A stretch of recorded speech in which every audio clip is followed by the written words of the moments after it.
हमारे देश के यशस्वी प्रधानमंत्री माननीय नरेंद्र मोदी जी के 9 वर्ष सेवा, सुशासन और गरीब कल्याण के जो 9 वर्ष हैं, उसको लेकर के हमारा महासंपर्क अभियान जो 30 मई से लेकर 30 जून तक चलेगा, उसके अंतर्गत हम लोगों को एक प्रेस वार्ता लोकसभा स्तर पर जो मुख्यालय पर हुई थी, अब प्रेस वार्ता हमारी विधानसभा स्तर पर होगी। जहां हमारे विधायक हैं वहां विधायक करेंगे, और जहां से हम प्रत्याशी मैं रहा हूं, तो प्रत्याशी के नाते मुझे इस क्षेत्र से प्रेस वार्ता करने का पार्टी ने निर्देश दिया है। और जो हमारे 9 साल में माननीय मोदी जी ने और इन 6 सालों में योगी जी ने जो काम किए हैं, उन सब की जानकारी हमारे क्षेत्र की जनता और जो हमारे हितैषी हैं उन सब तक पहुँचे, उसके लिए मैं कुछ विषय अपनी पार्टी के और माननीय मोदी जी के द्वारा जो किए गए काम हैं वो आपके बीच रखना चाहता हूँ। हमारी पार्टी ने जो 30 मई से और 30 जून तक जो कार्यक्रम चलाए हैं, उसमें एक प्रेस वार्ता जिला मुख्यालय पर थी।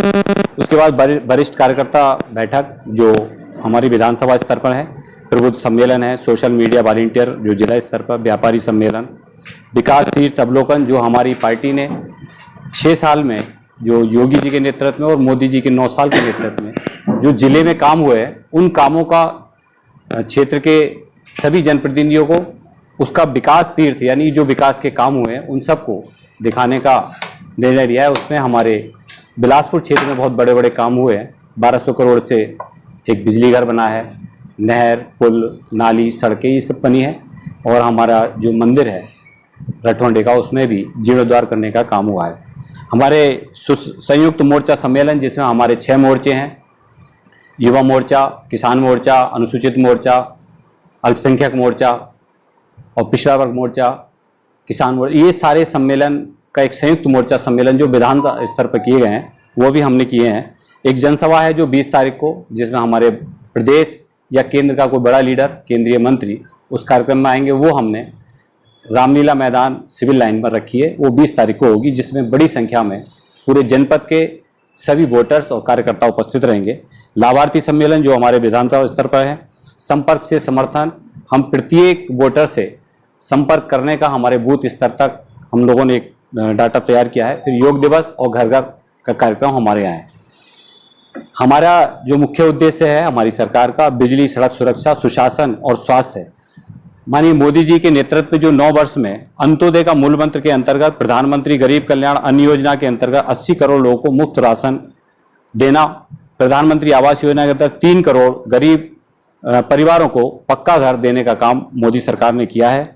11.8 करोड़ घरों में नल जो हमने टंकी के माध्यम से हर घर में नल पहुंचाया है, और 100% घरों में बिजली देने का काम मोदी जी के नेतृत्व में हुआ है। 48.3 करोड़ जनधन खाते खोलकर गरीबों को बैंकिंग व्यवस्था से जोड़ने का काम भी हमारी सरकार ने किया है।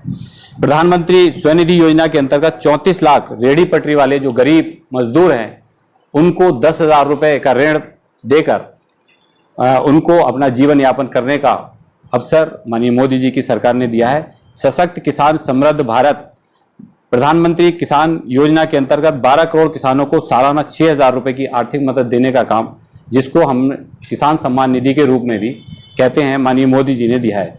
प्रधानमंत्री फसल बीमा योजना के अंतर्गत 37.5 करोड़ किसान पंजीकृत हुए। किसान क्रेडिट कार्ड के अंतर्गत 4 करोड़ किसानों को 4.7 लाख करोड़ रुपए का ऋण दिया गया है।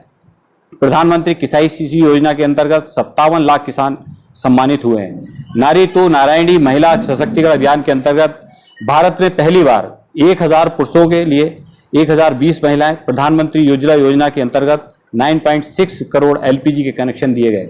इससे पहले कनेक्शन एक सपना हुआ करता, लेकिन मोदी जी के इस 9 साल के कार्यकाल में हम लोगों ने 11.72 भारत स्वच्छ भारत मिशन के अंतर्गत 11.72 करोड़ शौचालयों का निर्माण हुआ। स्टैंड अप इंडिया के अंतर्गत लाभार्थियों को 81% जो महिलाएं हैं वो उसमें भागीदार बनी। प्रधानमंत्री मुद्रा योजना के अंतर्गत 27.6 करोड़ महिला लाभार्थियों को उसमें ऋण मिला। सशक्त बनती भारत की अमृत पीढ़ी, जिसके अंतर्गत 390 नए विश्वविद्यालय, 7 नए IITI और 7 नए IIM की स्थापना की गई। 15 एम्स और 225 मेडिकल कॉलेज की स्थापना भी माननीय मोदी जी के कार्यकाल में की गई है। प्रधानमंत्री श्री योजना के तहत 14,500 स्कूलों का विकास भी किया गया है। प्रधानमंत्री कौशल विकास योजना के अंतर्गत 1.37 करोड़ युवा प्रशिक्षित हुए, जिन्होंने अपना नौकरी और अपना व्यवसाय करने का भी काम कर रहे हैं। रोजगार मेलों के अंतर्गत 71,000 से अधिक नियुक्ति पत्रों का वितरण माननीय मोदी जी के और उनके सहयोगी मंत्रियों के द्वारा किया गया है। निरोगी जीवन सबका अधिकार आयुष्मान भारत के तहत 10.7 करोड़ परिवारों को स्वास्थ्य बीमा कवरेज और 4.5 करोड़ को इसका लाभ ले चुके हैं। 9,300 से अधिक जन औषधि केंद्र खोले गए हैं, जिन पर सस्ती दवाएं, जो अगर आप साधारण मेडिकल पर जाएंगे तो वो दवाएं बहुत महंगी हैं, लेकिन वहाँ 80% तक सस्ती दवाएं आपको जन औषधि केंद्र पर मिलेंगी। ऐसी हमारी सरकार ने व्यवस्था की है। दुनिया के सबसे बड़े वैक्सीन अभियान के तहत 220 करोड़ को कोविड इंजेक्शन, जिसमें हमने सभी को 2 बार इंजेक्शन देने का काम किया है। मध्यम वर्ग का जीवन हुआ आसान, 27 लाख की आय पर फुल टैक्स रिबेट, मेट्रो सुविधा 20 शहरों में पहुंची। अप्रैल 2020 में जीएसटी के अंतर्गत अब तक का सबसे अधिक 1.87 लाख करोड़ रुपए का जीएसटी का संग्रह हुआ, जो अपने आप में हिंदुस्तान के लिए सबसे बड़ा संग्रह था, जो भारतीय जनता पार्टी माननीय मोदी जी के नेतृत्व की सरकार ने वो लक्ष्य प्राप्त किया है। सशक्त भारत, आज भारत की दुनिया में सबसे तेजी से और विश्व की 5वीं सबसे बड़ी अर्थव्यवस्था है।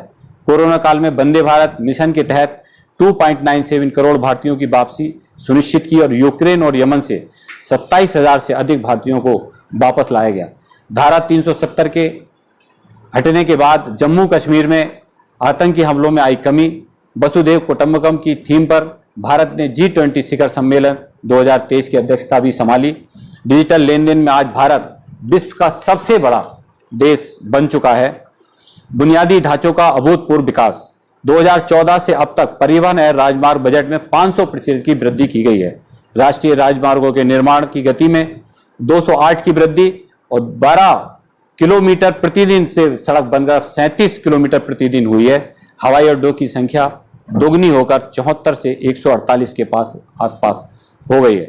सांस्कृतिक विरासत का भी नया युग हमारे मोदी और योगी के नेतृत्व में आपको देखने में। अयोध्या में श्री राम जन्मभूमि मंदिर तथा काशी विश्वनाथ एवं उज्जैन महाकॉरिडोर का निर्माण किया गया है। सोमनाथ और केदारनाथ मंदिर का भी जीर्णोद्धार किया गया है। सर्वोच्च बलिदान देने वाले हमारे सैनिकों के लिए नई दिल्ली में राष्ट्रीय युद्ध स्मारक का भी निर्माण किया गया है। जैसा कि मेरी विधानसभा में 2 बार से अन्य पार्टी के यहाँ विधायक बन रहे हैं, लेकिन उन्होंने विकास के नाम पर कुछ नहीं किया, लेकिन हमने फिर भी अपने प्रयास से यहाँ पर एक सरावा से और लालपुर तक प्रधानमंत्री सड़क योजना के अंतर्गत हमने सड़क बनवाई। एक सड़क हमारे मिलखानम क्षेत्र में जो शहजाद नगर से सरकड़ी होते हुए नूरपुर से मिलखानम को जोड़ती है, वो भी हमारे विकास के लिए एक नई और यहाँ की जो सड़कों की मरम्मत है उसको विधायक ना होने के बाद भी मैं लगातार अपने क्षेत्र की जनता के विकास के लिए जो भी काम हो सकते हैं उन सबको करने का काम किया है। कई बार लालपुर का पुल हमारे लिए बहुत परेशानी का सब बन गया था, क्योंकि हमारी विधानसभा के 50,000 से अधिक मतदाता जो लालपुर के उस पार लालपुर साइड में रहते थे, उनको बहुत समस्याएं थी, व्यापार के लिए भी और टांडा क्षेत्र के भी। उनको भी हमने माननीय उप मुख्यमंत्री और मुख्यमंत्री के प्रयास से उसको भी बनाकर चालू कराया। ये सब हमारे इस क्षेत्र की जो हमने माननीय मोदी जी ने 9 वर्ष में काम किए हैं, उन कामों को जनता के बीच तक पहुंचाना, ये हम पार्टी के सभी कार्यकर्ताओं को लगाया गया है और उसी के अंतर्गत मैं आज आप लोगों के बीच उपस्थित हूँ। आप सब लोग इस कार्यक्रम में आए, उसके लिए बहुत बहुत धन्यवाद और मैं आप सबका आभारी हूँ। नमस्कार।